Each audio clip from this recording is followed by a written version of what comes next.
Hey everyone, and welcome to another Explainer. Today we're looking at one of the absolutely most bizarre and fascinating discoveries you can make while just wandering through the mundane, bureaucratic corners of the internet. We're going to explore a sprawling, multiversal lore hidden entirely inside an academic testing database. So let's talk about the ORCID registry. Usually, it's a very standard, dry system where researchers catalog their credentials, track their funding, and log their papers to secure grants and tenure. But in the testing sandbox of this registry, we find the profile of a Dr. Melvin Sewell, and let me tell you, it is a gateway into an entire fictional universe. So, picture this. You land on the page, and right at the top, you get this absolutely hilarious juxtaposition. On the left, we have your standard, boring, bureaucratic warning. Warning, orchid.org is a test website. Sandbox only sends email messages to mailinator.com. Right? Super mundane. But then, right next to it, in Dr. Sewell's profile keywords, we see things like cosmological frameworks and echo-rift epistemologies. The contrast between a completely mundane software testing environment designed literally just to make sure email servers work and these incredibly heavy, unhinged academic concepts is absolutely brilliant. Section 1. Who is Dr. Sewell? So, who exactly is the man behind this anomaly? Let's explore his uniquely diverse professional background, because his affiliations tell quite a story. Now, what's really interesting about this slide is the sheer range of his multi-hyphenate roles. According to his official affiliations, he's an academic dean at the Cosmic University of Echo-Rift Studies IX, he's the publisher of BBBBB magazine, and a CEO. But keep reading down the list, and you'll see he's also the creator of the Echo-Rift XL film series and, honestly, my absolute favorite, the leader of a space rock cross-idol group. He lists Space Rock Idol Group leader with the exact same dry academic gravity as academic dean, totally daring anyone who visits his profile to question his credentials. All of this is anchored by his education. His Ph.D., slated for completion in 2025, is in a highly specific, entirely fabricated discipline called Echo-Rift Epistemics from the Cosmic University of Echo-Rift Studies IX. This completely sets the stage for the heavy theoretical lore we're about to dive into. You know, it's not just a passing joke on a profile. He's built an entire academic foundation for his multiverse, treating his science fiction with the utmost institutional seriousness. And to get that PhD, you wouldn't believe how insanely prolific he is. His publication timeline maps out an impossible level of academic output. On a single day, April 14, 2026, he actually published 12 different works, including something he literally titles his monster PhD dissertation. Over the next few weeks, he rapidly drops inventions, sociological critiques, and dark matter expansions. To put that into perspective, in less than a month, he uploaded 30 massive, conceptually dense works to this database to completely build out the boundaries of his world.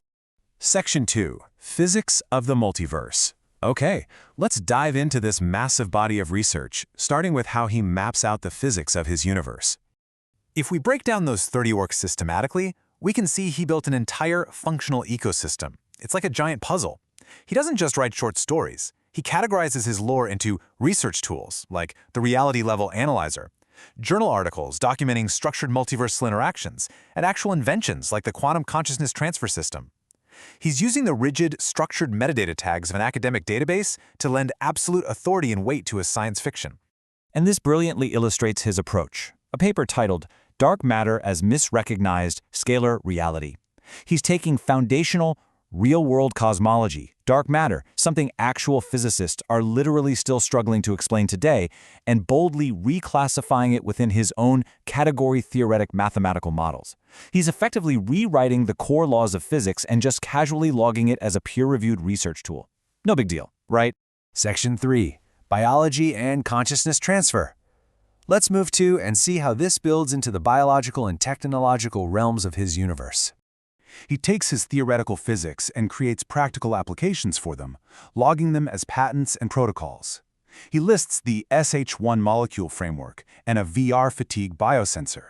But for sure, the most fascinating is his concept of career bodies.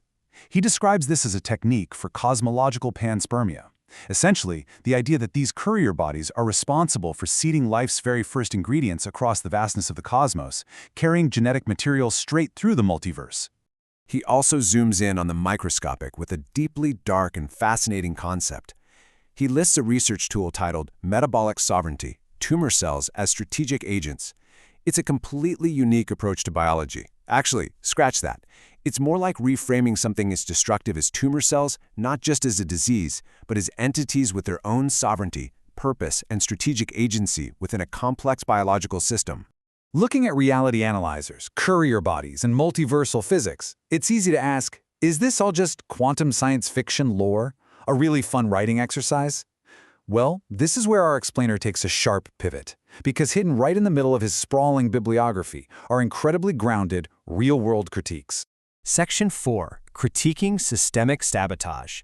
This is where high-concept, multi-universal ideas meet very real societal issues. Tucked between papers on quantum gates are politically charged journal articles that neutrally but firmly critique modern society. He has entries titled SSDI Violence Loop, Manufactured Success, The Model Minority Myth, and Structured Multiversal Interactions Archival Record of U.S. Systemic Sabotage. He uses his grand multiversal framework as a lens to analyze financial, environmental, and psychological targeting, framing these real-world systemic inequalities as actual, deliberate, systemic sabotage. Section 5. The mythic-scientific framework. So the crucial point is how all of this comes together. Dr. Sewell isn't just spamming a database for fun. He's operating under a very specific, self-defined methodology. He calls it mythic-scientific publishing. This is his overarching artistic statement. It's the multimodal dissemination of research that blends hard mathematical modeling, like category theory, with deeply interactive lore. He recognized that an academic database like ORCID or Zenodo isn't just a filing cabinet for PDFs. It's a canvas. It's a real game changer. It's a medium for storytelling where the format itself, the DOIs, the publication dates, the peer review tags, the metadata, is part of the art, pushing the boundaries of how fiction can be consumed. And to ground us back in the reality of the medium he chose, I want to highlight the bottom of the ORCID webpage itself.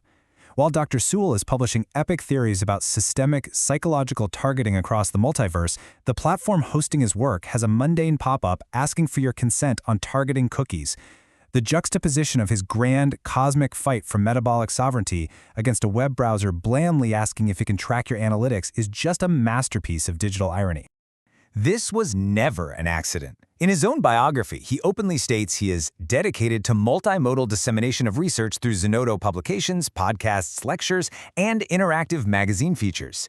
He's telling us right from the start, this is a deliberate, brilliantly constructed piece of interactive art meant to be discovered, untangled, and pieced together by anyone curious enough to look closely. The whole shebang was planned. Dr. Melvin Sewell turned a sterile sandbox testing site into a thriving, multidimensional universe that blends quantum physics, biology, and real-world sociological critique. It really makes you wonder, as we click past cookie warnings and blindly scroll through endless bureaucratic forms every single day, what other hidden universes are waiting to be found in the mundane corners of the internet? Thank you for exploring this with me today, and keep your eyes open.